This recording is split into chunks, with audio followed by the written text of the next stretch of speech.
తెలంగాణ రాష్ట్ర కాంగ్రెస్ ప్రభుత్వం ప్రతిష్టాత్మకంగా తీసుకున్న ఇందిరమ్మ ఇండ్ల నిర్మాణం అర్హులైన ప్రతి ఒక్కరికి అందజేసేలా కృషి చేస్తున్నామని నాగర్ జిల్లా కొల్లాపూర్ నియోజకవర్గ కేంద్రంలో 12వ వార్డు ఇన్ఛార్జిగా గుండ్రాతి కిరణ్ తేజ గౌడ్ ముఖ్యమంత్రి రేవంత్ రెడ్డి, రాష్ట్ర ఎక్సైజ్ మరియు పర్యాటక శాఖ మంత్రి జూపల్లి కృష్ణారావు సహకారంతో ప్రతి ఒక్కరికి అందజేస్తామని తెలిపారు.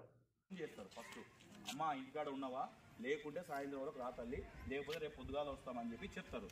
చెప్పినాక ఏమవుతుందంటే ఆ లెక్కలో మీ అందరు అప్లికేషన్లు తీసుకుంటారు. ఒకరోజు రాలే అని మీరు ఏమనుకోవద్దండి, వాళ్ళ ఇంటికి వచ్చిండ్రు మా ఇంటికి రాలేదని అనుకోకండి. అధికారులకు మీరు సహకరించండి.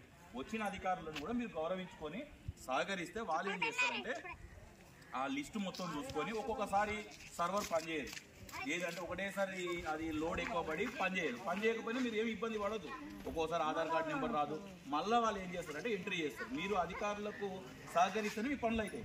అధికారులకు సహకరించకుండా నా ఇంటికి రాలేదు, వాళ్ళ ఇంటికి పోయిండు, ఇది నాది అప్డేట్ కాదు. మీరు సెకండ్ విడతలు ఏం చేస్తారంటే మళ్ళీ కొంచెము నిజంగా ఇల్లు లేనంటే వచ్చిన దాన్ని 15 ఇళ్ళలో అట్లా ఇచ్చేస్తారు.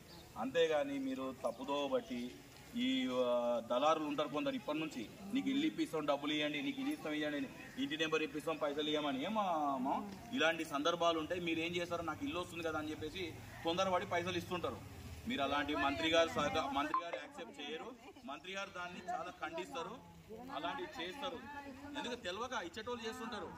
ఖచ్చితంగా బీదోళ్లకు ఒకటే గవర్నమెంట్ ఉద్దేశం ఏంటంటే, ప్రభుత్వ ఉద్దేశం ఏంటంటే బీదోళ్లకు న్యాయం జరగాలి.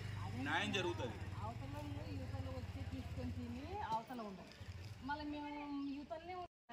ఇప్పుడు ఇంకోటి, ఇప్పుడు మీకు ఇల్లు ఇవ్వాలంటే కూడా, మీకు ఒక పథకం ఇవ్వాలంటే కూడా మీ ఇంటి పక్కల ఒక 10 మందిని అడుగుతారు. ఇప్పుడు నేను చెప్తేనే ఇయ్యరు. మీకు అవగాహన చెప్తున్నా నేను చెప్తేనే ఇయ్యరు. మీకు అడుగుతారు. ఈడ ప్లాట్ ఉందనుకో, ఈ వచ్చిన ఒకటే బీదోనికి ఖచ్చితంగా న్యాయం జరుగుతుంది. అర్హత ఉన్న వాళ్ళకు, అవకాశాలు ఉన్న వాళ్ళకు వాళ్ళకి ఖచ్చితంగా వస్తాయి. అంతేగాని వీడు నా ఓడు, వీడు నీ ఓడు, వీడు అవతలోడు అనేది మాత్రం ఉండదు. కానీ ఖచ్చితంగా వస్తే మీరు మాత్రం అధికారులకు సహకరించండి. అంతేసారి పోయి సబ్మిట్ చేయకపోయింటారు. ఆమె పొద్దునిచ్చింటది, నువ్వు రాత్రి ఇచ్చింటావు. ఈ నెంబర్ అనేది అందరికి వేరే ఉంటుంది. ఈ నెంబర్ ప్రకారం నీకు ఫోన్ వస్తుంది. ఈ నెంబర్ చూసుకొని దీనిలో ఫోన్ నెంబర్ ఉంటుంది. ఎవరు ఏ కథ ఈ నెంబర్ చూసుకొని మీకు ఫోన్ చేస్తారు. చేసి ఉన్నారా లేదా